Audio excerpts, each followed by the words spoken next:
best moment in the day is when you wrap your fingers around a hot cup of Indian coffee, recently roasted, freshly ground, and brewed to perfection. Few things warm India's heart as surely as a cup of coffee. This is a new India. An India where tradition merges with modernity. An India which is home to people from across the world. A cultural and international melting pot of people and traditions. Today, India is a country which has a global appeal in all it has to offer, while always remaining local in its ethos.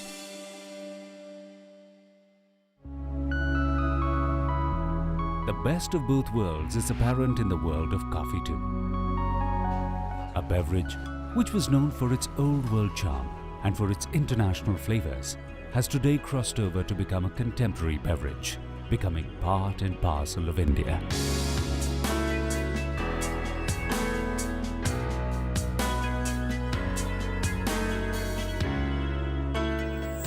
Today, India is the third biggest producer of coffee in Asia and is responsible for 15% of Asia's coffee production.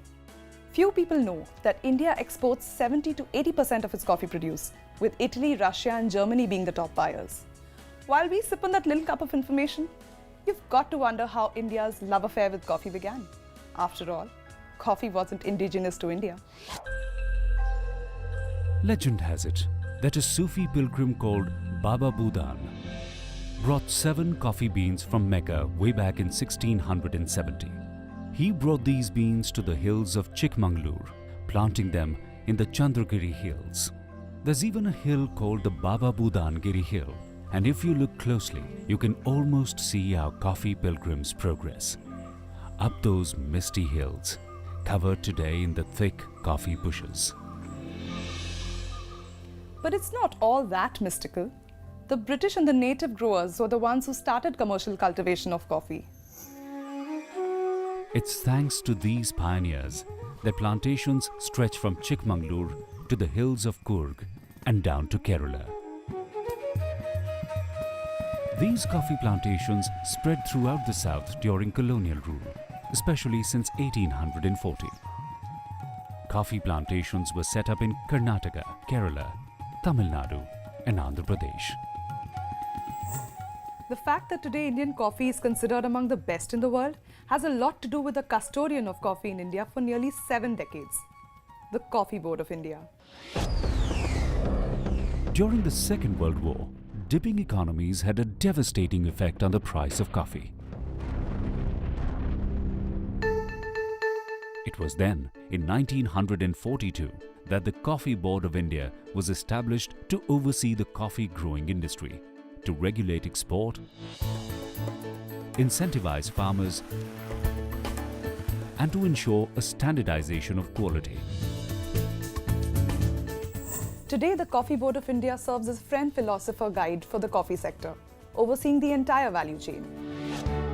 The Coffee Board of India also owns the Central Coffee Research Institute, established way back in 1925 in Chikmagalur district of Karnataka.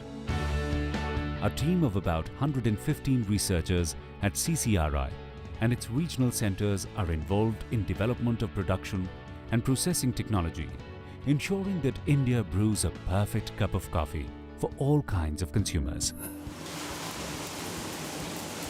It's not all work and no play at the Coffee Board of India though. In fact, way before glitzy coffee chains popped up all over India, the Coffee Board was responsible for the first bespoke coffee shops in the country.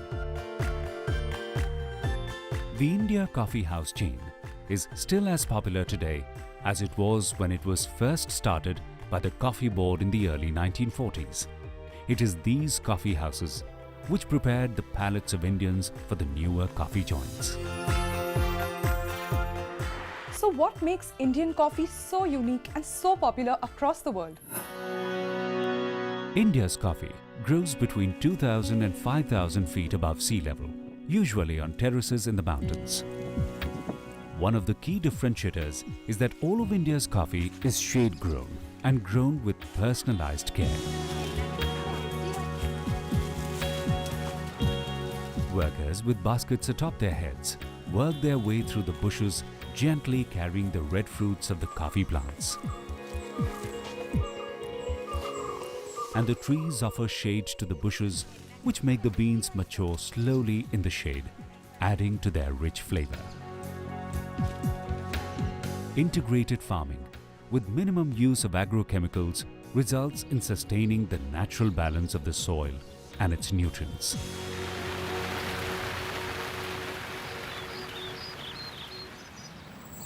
A world of animals also exists under the canopy of trees.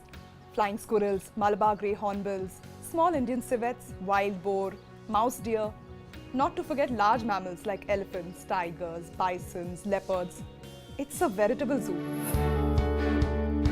While the coffee plantations provide them shelter, their droppings act as fertilizer to the coffee plants. A truly symbiotic relationship.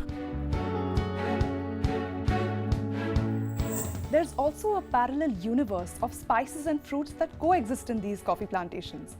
Aromatic pepper, cardamom, vanilla, oranges, bananas. Intercrop with these spices and fruits, the coffee gains aromatics. Intercropping also ensures that the plantation workers are employed even during off-season and also helps in generating additional income to the growers, thus giving them a continuous, sustained livelihood. Another reason why the coffee grown in India is of high quality is because most of the coffee plantations in India are on a small scale, cultivated by small growers. This higher percentage of small growers as opposed to large corporate behemoths ensures personalized care, which results in higher quality produce. Although modern methods of processing exist, wherever possible, the coffee is processed under the careful supervision of expert workers. The drying process also has human intervention coming in at nearly every step. Parchment coffee being dried on many a sprawling backyard is a common sight.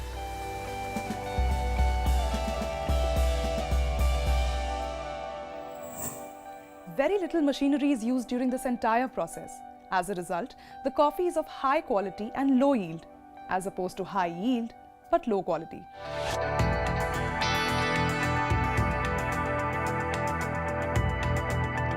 It's these sustainable and personalized farming practices which have resulted in India producing some of the finest coffees in the world. The purity of coffee plantations has led to another parallel experience, one which has nothing to do with drinking coffee. The fresh, crisp air of plantations and the joy of spending a few moments in pristine surroundings have made plantations the perfect tourist destination for those wanting to be one with nature.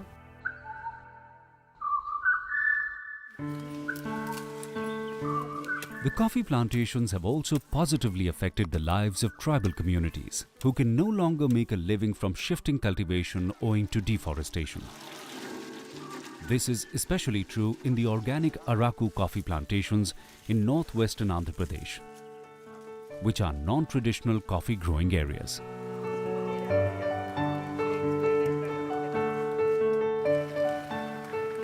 The tribal area is populated by various indigenous tribal people, of whom about 60,000 benefit from the introduction of coffee cultivation. Today, thanks to the coffee plantations, they have year-round employment.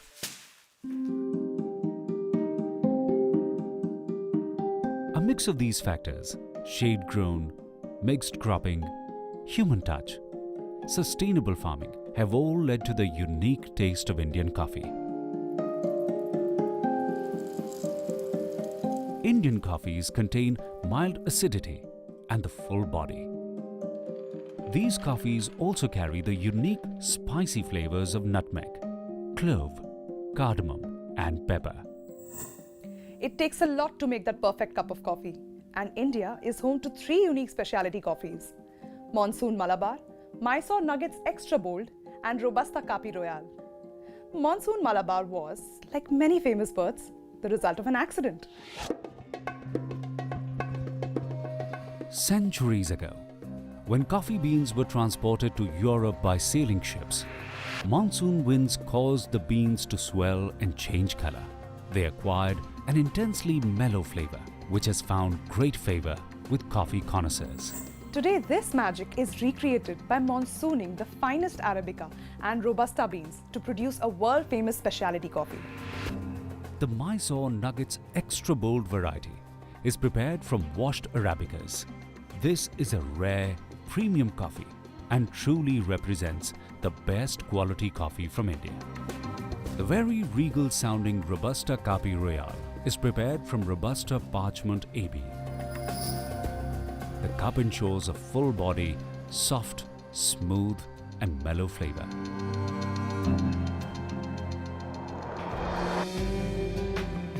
This is also where the Coffee Board of India plays an integral role, ensuring that the coffee beans meet the same standards every time, so that each cup is a cup of trust and great taste. The Coffee Board of India has almost served the role of a local guardian to its ward, coffee. The biggest differentiators between Indian coffee and others is that while in India we are creating coffee appealing to global tastes, we are doing so in a manner as bespoke as possible through small-scale cultivations. This is a personalized approach to the production and cultivation of Indian coffee. It's the Indian way of doing things. The eco-friendly approach to coffee planting is never ignored, whether it be the minimum use of chemicals through the truly novel practice of reusing the berry skin as natural manure, or even the focus placed on abatement of pollutants and pollution through various methods. Adoption of ecological wet processing and pulping units which use new generation eco-pulpers which help in minimizing and avoiding effluent generation. The practice of keeping coffee planting and processing natural, personal and sustainable has also ensured that Indian roasters have announced their commitment to shift towards sustainable coffees, meeting set standards of economic, social and environmental sustainability, making the Indian coffee industry less than none internationally. Which is why it is not surprising that India is the 6th largest producer of coffee in the world. Today, more Indians are visiting coffee shops, taking regular coffee breaks in office, and even drinking more at home. The coffee drinking culture has become part and parcel of us.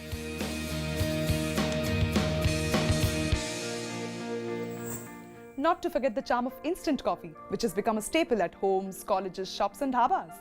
When a cup of coffee is so easy to make, it's difficult not to get used to its taste.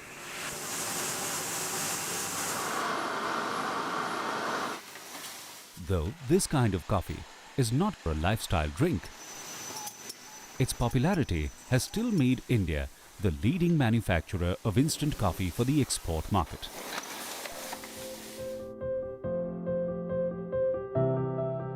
India today symbolizes a coffee boutique, giving to the world a miasma of coffee flavors, which are only growing in popularity, taking pride in remaining local at heart and taking personal hands-on care in producing some of the finest coffee in the world, all under the guidance of the Coffee Board of India.